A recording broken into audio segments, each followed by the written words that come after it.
locale pour présenter aujourd'hui, dans l'été, chez nous, les plus beaux villages et les plus belles villes de bord de mer. Forcément, dans le Var, il faut se rendre ici à Saint-Cyr-sur-Mer. Et pour vous en dire un petit peu plus, on se retrouve à la Madrague avec Christian, l'un des plus fins connaisseurs de l'histoire de Saint-Cyr. Oui, bonjour. Oui, je suis un Saint-Cyrien depuis quelques années et je m'intéresse beaucoup au patrimoine local. Voilà. Ce patrimoine, justement, il s'exprime ici. À la Madrague, on va avancer un petit peu pour montrer ce port. Quelle est son histoire? Alors, la Madrague, c'est l'origine de Saint-Cyr-sur-Mer. C'était un petit port qui avait été habité par les peuplades avant les Romains. Il y avait un oppidum sur la montagne de la Gâche. Et donc, ça a été colonisé, ou disons, les Romains sont arrivés dans les années 40-50 par la présence d'un patriarche qui est très riche et qui a installé une villa romaine. Alors, un petit peu plus loin, il y a la villa de Torrentum, qui est assez symbolique du coin.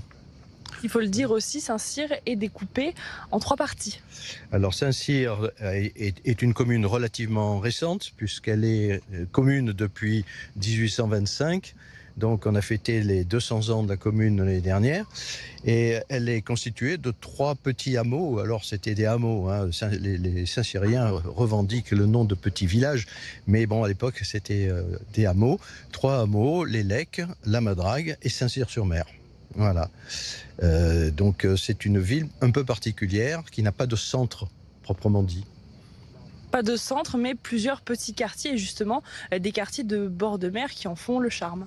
Voilà, et la Madrague en est un, c'est un peu isolé, il faut y venir. Pendant longtemps, il n'y avait pas de route ou un petit chemin qui d'ailleurs posait problème aux autres pour venir, parce qu'il fallait traverser des pièges. L'eau en hiver faisait de la boue. Il y a énormément d'eau ici, hein. On est sur une région, curieusement, il y a beaucoup d'eau. Et la plaine des Lecs, en fait, était presque déserte, hein. Il faut imaginer, au 1er siècle, lorsqu'ils ont créé la Villa Maritima, les Lecs, c'était une plaine, une espèce de marécage. Et c'est devenu une vraie ville à partir de l'époque où c'est devenu Saint-Cyr-sur-Mer, où ça s'est développé à ce moment-là. Pour vous, quelle est la particularité de Saint-Cyr en tant que plus beau village de bord de mer, en tout cas ici à la Madrague? Alors, c'est un village qui présente l'intérêt d'être relativement facile d'accès. La mer a très peu de profondeur, donc la plage est très pratique pour les familles. D'ailleurs, c'est une plage familiale, hein. La plage des Lecs, tous les Marseillais connaissent bien la plage des Lecs parce que c'est une plage facile pour les enfants. Et le côté particulier, c'est que la Madrague est beaucoup plus sauvage. C'était un port de pêche et il a gardé ce côté un petit peu port de pêche. Donc il y a ce côté sauvage sur la Madrague et plus large sur les Lecs et sur la plage des Lecs en fait. Merci beaucoup, je vous propose de me suivre pour qu'on continue notre balade et qu'on découvre maintenant tout ce qu'il y a à faire au bord de mer à Saint-Cyr.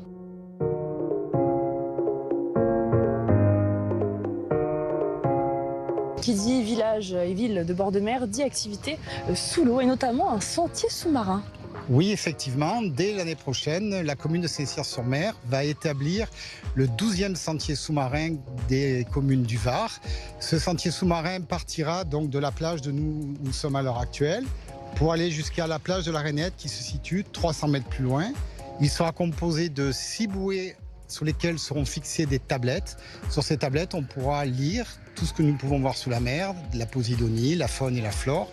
Il faut savoir qu'à Saint-Cyr, nous avons ici même une posidonie qui est très riche, une biodiversité qui est très riche et nous tenons vraiment à la préserver et allons tout faire pour la préserver. Ce sentier sous-marin va être en libre accès, c'est-à-dire que n'importe qui pourra venir, c'est pas le mast tuba. Il pourra être aussi accompagné par des personnes qui vous apprendront tout le long du sentier sous-marin les différentes choses qu'il y a à voir. Quelle sorte justement de poissons, de coquillages on trouve ici à Saint-Cyr? Alors à Saint-Cyr, nous trouvons beaucoup de sparidés. Alors les sparidés, ça peut être des sardes, des dorades, des sopes. Nous trouvons des girelles, toujours la fameuse girelle, le roucao de Méditerranée, des poulpes, beaucoup de poulpes. Nous trouvons malheureusement ici pas de corail, mais nous avons du corail un peu plus loin. Nous avons quelques nacres qui sont un peu plus loin dans la baie. Et après, on trouve des petites arapèdes, des coquillages comme ça, toutes des sortes de petits coquillages que l'on peut trouver. Merci beaucoup. Je vous propose que maintenant on se dirige plutôt vers la plage pour la suite des activités. Et pour parler du dynamisme justement de l'un des plus beaux villages de bord de mer, nous sommes avec Stéphane, le directeur de l'Office du tourisme. Déjà un petit peu encore d'histoire, même si on en a eu juste avant. Saint-Cyr s'est divisé en 3 parties. Oui, tout à fait, en 3 parties. Donc une partie, un tiers urbanisé, un tiers d'espace agricole avec principalement l'activité viticole, puisqu'on est dans l'appellation des vins de Bandol, avec une dizaine de domaines présents sur Saint-Cyr, et un tiers d'espace naturel protégé. Et la Madrague, c'est l'un des points de départ de ce fabuleux espace protégé, où sont également présents nos espaces naturels et le conservatoire du littoral. Cette plage, c'est l'une des plus familiales. Comment vous la décririez? Oui, il y a plusieurs ambiances sur Saint-Cyr. Il y a l'Élec, la grande plage principale avec beaucoup d'activités. Et la Madrague, c'est une plage un peu plus confidentielle, préservée, plus familiale. Les Saint-Cyriens aiment bien y venir d'ailleurs. Et puis en termes de stationnement, il y en a un peu moins. Donc c'est plutôt agréable aussi de venir sur la Madrague. Point fort pour la Madrague, il y a justement une navette municipale qui permet de faciliter aussi l'accès aux Saint-Cyriens qui sont un peu plus soit dans les terres, soit plutôt dans le centre-ville, justement leur faciliter l'accès à cette plage. Oui, alors c'est vrai que le stationnement au plus proche de la mer, c'est toujours un peu compliqué, mais on a pas mal de places de stationnement et des navettes qui relient les différents quartiers de la ville et qui permettent de venir en bord de mer, tout comme aller au cœur du village pour prendre un pot sur la place Portalis avec la fabuleuse Statue de la Liberté ou fréquenter les commerces. Les commerces, mais aussi les activités. Comment on peut profiter de ce bord de mer ici à Saint-Cyr? Quel sport, quelle activité on peut pratiquer? Alors on a la chance sur Saint-Cyr d'avoir à peu près toutes les activités nautiques possibles et imaginables. Si on prend l'exemple de la Madrague, vous avez la location de pédalo, de kayak, de stand-up paddle, de la location de bateaux également. On a l'association Les Sauveteurs Juniors qui fonctionne toute l'année et qui forme nos futurs sauveteurs. C'est très sportif d'ailleurs, c'est très sympa. Et puis on a également 2 clubs de plongée, un club d'apnée et un club plongée bouteille. On en a un également au niveau du nouveau port des Lecs. Et au Lec, on a tout ce qui est activités récréatives comme la bouée tractée, le wakeboard, le wakesurf, le jet. On a à peu près tout et notre pôle nautique également qui propose tout ce qui est activité à voile, bien évidemment. Justement, c'est un petit peu un défi pour les villes et villages situés comme le vôtre de pouvoir préserver cet écrin tout en étant force de proposition sur des activités pour les vacanciers et aussi pour les Saint-Cyriens. Oui, c'est pour ça que la plupart déjà fonctionnent toute l'année. On est vraiment sur un tourisme à l'année, une activité, on a la chance d'être sur un territoire habité, donc on peut lisser ça sur l'ensemble des 12 mois. Et puis on a également le côté terre à mettre en avant avec ici au départ de la Madrague, la plupart de nos départs de sentiers de randonnée et de balade. Le sentier du littoral, bien évidemment, le sentier du patrimoine et le sentier des vignes qui passe à proximité du bureau de nos espaces naturels avec tout un sentier pédagogique. Préserver sa terre, préserver son environnement, c'est aussi mettre en avant le local des circuits courts. Et pour ça, on en parlait tout à l'heure, vous avez justement un label pour certains restaurateurs. Oui, on a lancé cette année le label Ici on régale, je propose du local, avec un petit cahier des charges d'une dizaine de critères.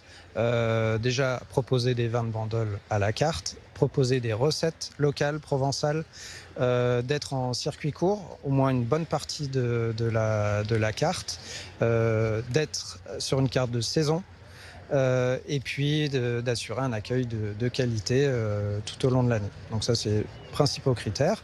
On l'a lancé cet été, on a déjà 6 labellisés.